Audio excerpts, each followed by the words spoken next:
passado, você conheceu aqui a história de jogadores que foram abandonados no exterior e que passaram por maus bocados para voltar ao Brasil.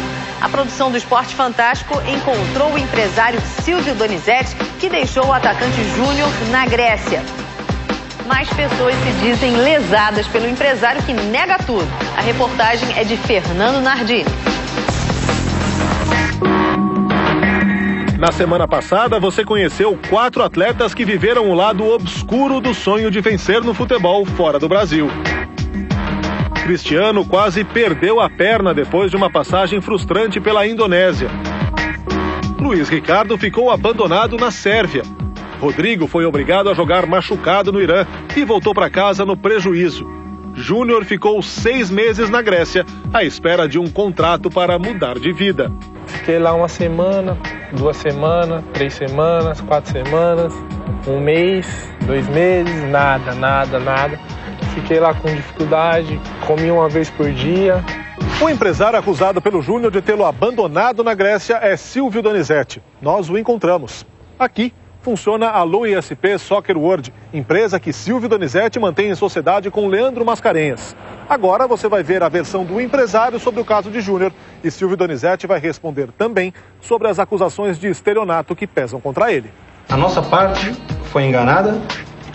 Eu até tenho que fazer isso, pedir desculpa ao Júnior, mas da minha parte não teve erro nenhum para com ele, e sim só ajudá-lo.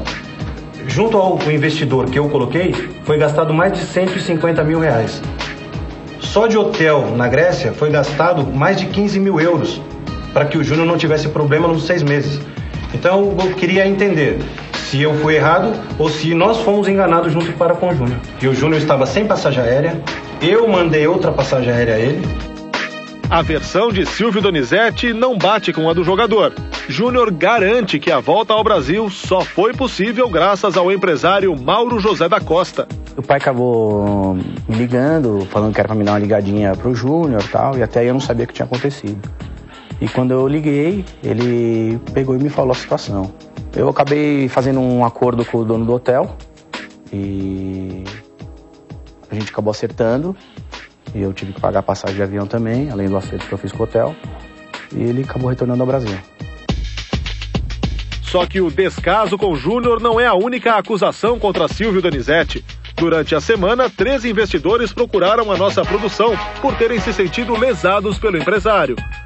Clóvis Jurado e Josué dos Santos investiram 57 mil reais para liberar o atacante Maurício, do Criciúma de Santa Catarina. O jogador sairia de lá para o Estrela Amadora de Portugal e eles receberiam uma comissão. Só que essa transferência nunca aconteceu. Conforme o contrato, nós vamos receber cada um R$ 60.833, cada parte, em relação a esse investimento. E nunca aconteceu. Logo em seguida, que era para ele viajar para Portugal, ele não viajou, não existia proposta alguma, na realidade. Acredito que era um documento frio, falso. Eu fui lá em Portugal, fiz a negociação e o jogador não quis se apresentar. Então, ele não deu o dinheiro para o Silvio, ele pagou ao Criciúma. Então, nós liberamos o jogador, eu mandei passagem, eu estava em Portugal, eu mandei passagem aérea para o Maurício viajar, e o Maurício preferiu ir para o Remo, porque ele achou que no Remo ele ganharia mais que ganharia no Estrela Amadora. Mas quem levou o maior desfalque foi o comerciante Dário Morassi. Ele se envolveu numa operação que, além de Silvio Donizete, contava com um suposto investidor chamado Márcio Bueno. Dário perdeu 150 mil reais.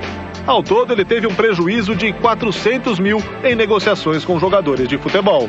Esse menino seria vendido em Portugal por 300 mil euros. E a gente ia dividir, tem um contrato entre Silvio, Márcio e Dário. O Silvio e o Leandro, eles dizem que não se conhecem, nunca se viram, né? E Márcio tá pousando de galã em São Bernardo, que tá tudo bem, que tá tudo certo. Desde então, esses investidores passaram a investigar a vida de Silvio Donizete e descobriram que contra ele pesam queixas de estelionato. Mas o empresário não parece preocupado. Eu respondo os processos do dia que chegar ao meu poder, eu vou responder normalmente, nenhum problema nenhum. Eu fiz mais de 300 negócios. É impossível que 2, 3 não dá problema.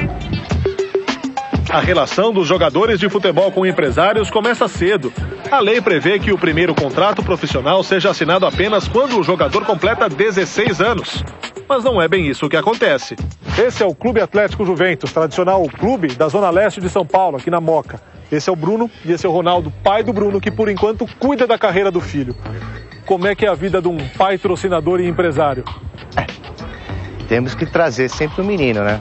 Sempre fugindo do assédio dos empresários, porque o assédio dos empresários é muito forte em cima dele. Haja visto que desde março, quando começou o campeonato, mais de 10 empresários já vieram procurar, sempre oferecendo as propostas assim mirabolantes, escola, material esportivo, oferecendo tudo. A partir do momento quando você fala, olha, coloca no papel, vamos fazer um contrato, acabou o empresário, some todos eles, não fica um.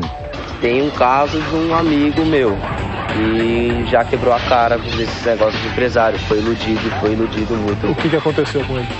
O cara prometeu escola, convênio de saúde, no primeiro mês ele até que cumpriu, mas depois ele assinou o contrato, o cara já não apareceu mais, não foi mais em jogos dele.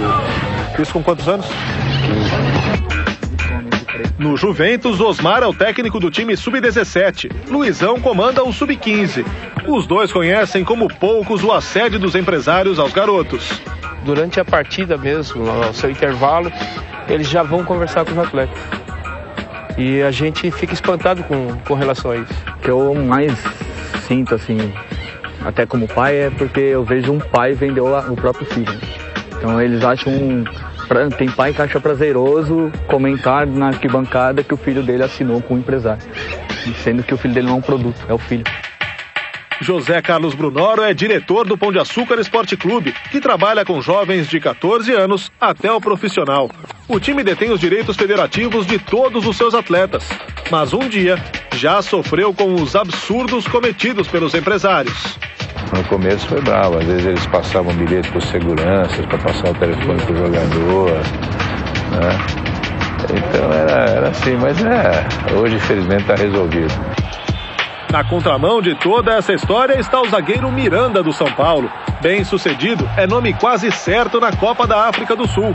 E não tem empresário. Foi no momento da minha saída do Curitiba, no momento que eu já estava no profissional, já tinha um ano no profissional. No momento que eu fui negociado para a França, esses rapazes entraram no meio da negociação, querendo porcentagem, falou que tinha me ajudado. Eles até, inclusive, antes da negociação, foi para Curitiba querendo que eu assinasse contrato com eles, tudo, eu não assinei. E no momento da negociação, eles pegaram um advogado muito forte lá em Curitiba que falou que ia me prejudicar ao máximo. O advogado falou que sabia que não ia conseguir, mas ia me prejudicar. Para o ex-goleiro e presidente do Sindicato dos Atletas de São Paulo, Rinaldo Martorelli, o assédio de empresários e a frustração nas transferências para o exterior não são novidade. Ele recebe pelo menos 2 casos por mês. Como presidente do Sindicato Paulista e membro do Sindicato Mundial de Jogadores, ele traz péssimas notícias da FIFA. A entidade pretende acabar com os agentes credenciados. A FIFA hoje tem um grupo de estudos lá que a FIFA faz parte, a Federação Internacional, o Sindicato Mundial, faz parte. E a última informação que a gente tem é que a FIFA está abrindo mão de controlar minimamente, através das confederações, essa intermediação que os agentes possam fazer. Então, quer dizer, vai ficar pior ainda. Em 2009, 531 atletas já saíram do Brasil, alguns com destinos inusitados, como Bangladesh e Ilhas Faroe. Talvez 10 deles consigam vencer. Uma aposta arriscada para quem troca o próprio país e entrega a própria sorte a quem nem sempre tem as melhores intenções.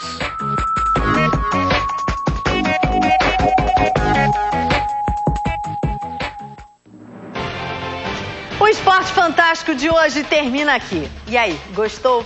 Tem sugestões? Mande um e-mail pra gente. O endereço é esportefantástico@rederecord.com.br. Semana que vem a gente tem Encontro Marcado. Fique agora com uma edição especial do Hoje em Dia, um bom domingo. Tô aqui com você. Tchau.